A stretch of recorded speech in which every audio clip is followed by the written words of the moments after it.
Hi student, ये है हमारा टॉपिक 8 ऑर्डिनरी डिफरेंशियल इक्वेशन का सेकंड ऑर्डर डिफरेंशियल इक्वेशन का क्वेश्चन जो कि आया है जैम 2019 में। ये क्वेश्चन हमारा न्यूमेरिकल आंसर टाइप का है, 2 मार्क्स का क्वेश्चन। तो मैं आपको बहुत ही अच्छे से समझाऊंगा और आप बहुत ही अच्छे से इसको खुद से बनाना, ठीक है। पहले आप समझ लो अच्छे से। If Y X is the solution of the initial value problem. Initial value problem का मतलब क्या होता है कि इनिशियली जो वैल्यू होगा यानी कि जीरो पे वो वैल्यू गिवन होगा। देखो आपका डेरिवेटिव का वैल्यू गिवन और ये वैल्यू भी गिवन है, इसको हम लोग बोलते हैं इनिशियल वैल्यू प्रॉब्लम। तो ये आपका डिफरेंशियल इक्वेशन दिया हुआ है और उसका इनिशियल वैल्यू दिया हुआ है। इनिशियल वैल्यू पे वो क्या देगा। अब पूछा जा रहा है वाई लॉन टू क्या होगा, मतलब कि इसको आप Y log to the base E two भी ऐसे भी बोल सकते हो। तो ये हमें निकालना है, तो कैसे निकालेंगे देखते हैं।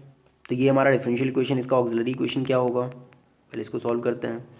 तो ये होगा M square plus 4m plus 4 is equals to 0।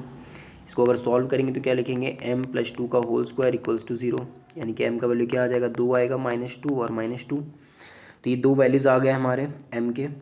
आपको पता है कि इस तरह से अगर आए सॉल्यूशन तो इसका y x क्या आता है, c1e⁻²x प्लस x, क्योंकि हम अगर फिर से लिख दे c2e⁻²x तो वो तो फिर रिपीटेशन हो जाएगा, क्योंकि फिर हम e⁻²x कॉमन निकाल के c1 प्लस c2 लिख देंगे तो वो कोई मतलब नहीं बनेगा। तो इसलिए हम क्या लिखते हैं, x टाइम c2e⁻²x।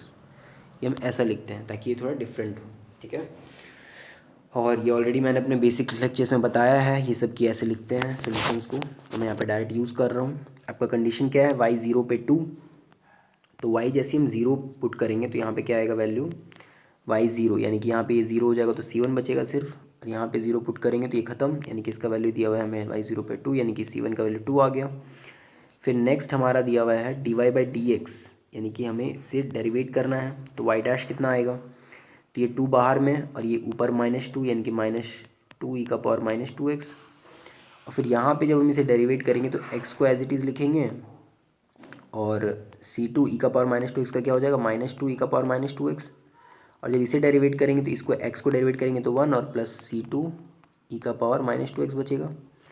तो अब हम क्या कर सकते हैं, अब हमें जो वैल्यू लिखना है, मतलब कि हमें जो वैल्यू प्रोवाइडेड है, क्या प्रोवाइडेड है, हमें प्रोवाइडेड है dy/dx एट 0 पे 0 है, यानी कि यहाँ पे हम जब 0 पुट करेंगे तो 0 आएगा। तो यानी कि यहाँ पे क्या हो जाएगा, ये वैल्यू 1 बचेगा, यानी कि -4।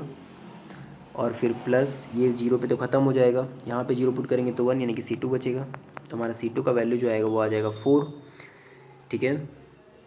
तो यहाँ से हमारा ओवरऑल वैल्यू क्या हो गया, ओवरऑल जो हमारा c2 का वैल्यू 4 आ गया, यानी कि यहाँ पे वैल्यू आ जाएगा 4। तो यानी हम यहाँ लिख सकते हैं 4 और ये e का पावर तो -2x था। तो इसे हम ओवरऑल लिखना चाहें तो क्या लिख सकते हैं, जो हमारा ओवरऑल सोल्यूशन होगा वो हो जाएगा हमारा कुछ इस तरीके से, यानी कि हमारा y जो होगा वो आ जाएगा 2 टाइम्स, यानी e का पावर -2x अगर बाहर निकाल ले तो क्या हो जाएगा 2 प्लस 4x, e का पावर -2x बाहर है।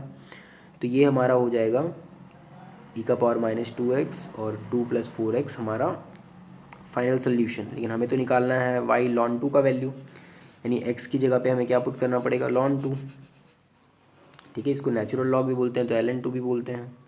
तो y ln 2 अगर हम पुट करेंगे, यानी कि x की जगह पे ln पुट करेंगे तो क्या हो जाएगा e-2 ln 2, फिर यहाँ पे हो जाएगा 2 प्लस 4 ln 2। अब क्या करेंगे, अब देखो यहाँ पे सिंपली मैं आपको समझाता हूँ। यहाँ पे जैसे मैंने ऑलरेडी बताया कि -2 ऊपर जाएगा तो ये क्या बन जाएगा 1/4। और ये यहाँ पे e है तो ln का मतलब यहाँ बेस इसका e होता है, और ये वैल्यू आपका नहीं है तो ये ख़त्म हो जाता था कैंसिल, ये ऑलरेडी मैंने बताया है बहुत बार। तो 2 का पावर -2 क्या होगा 1/4, और यहाँ पे 2 प्लस 4 ln 2 बचेगा। अब अगर हम इसे सॉल्व करेंगे 4 अंदर जाएगा तो क्या बचेगा 2/4, यानी कि 1/2 प्लस 4/4 तो ये ख़त्म, तो ये ln 2, तो यानी हाफ प्लस ln 2। अब देखो आपको एग्ज़ाम में कैलकुलेटर मिलेगा, वर्चुअल कैलकुलेटर, तो वहाँ पे आप क्या कर सकते हो, इस ln 2 का वैल्यू कैलकुलेट कर सकते हो। वहाँ पे आप जब लिखोगे, मान लो ln नहीं हो तो आपका natural log to the base e और 2 इसका कैलकुलेट करोगे तो ये आपका जो भी वैल्यू आएगा, लेट से 0.69 आएगा, तो आप ऐसे लिख दोगे। और ये हाफ का वैल्यू 0.5, तो 0.5 प्लस 0.69 दोनों को आप ऐड करोगे। वहाँ पे भी आपका कैलकुलेटर होता है, आप वो यूज़ कर सकते हो इधर चाहो तो इसको करने के लिए, या फिर आप अपने हैंड से फटाक से कर सकते हो कि 099 हो जाएगा, 6 5 11 तो 1, यहाँ 1 तो 1.19, तो ये आपका सोल्यूशन हो जाएगा। और इसके लिए आपको डरना नहीं है कि आपका अगर थोड़ा सा मिस्टेक हो गया तो क्या, क्योंकि आपका जो सोल्यूशन होगा वो कुछ इस रेंज में होगा, 1.1 से लेके 1.2 तक, या 1.19 से लेकर के 1.25 या 26, मतलब इस तरह का आपका रेंज होगा। तो इसीलिए आपका कोई दिक्कत नहीं है ये चीज़। मतलब आपका अगर थोड़ा बहुत अगर वैल्यूज़ अगर 0.6 नहीं, क्योंकि अगर आप इसका वैल्यू निकालोगे तो ये 0.69354 आएगा, तो आप दो वैल्यू भी कंसिडर करोगे डेसिमल के दो प्लेस तक भी, तो भी कोई दिक्कत नहीं है। तो आई थिंक आपको ये चीज़ समझ में आ गया होगा। इसका आंसर हो जाएगा 1.19। तो चलो, थैंक यू सो मच।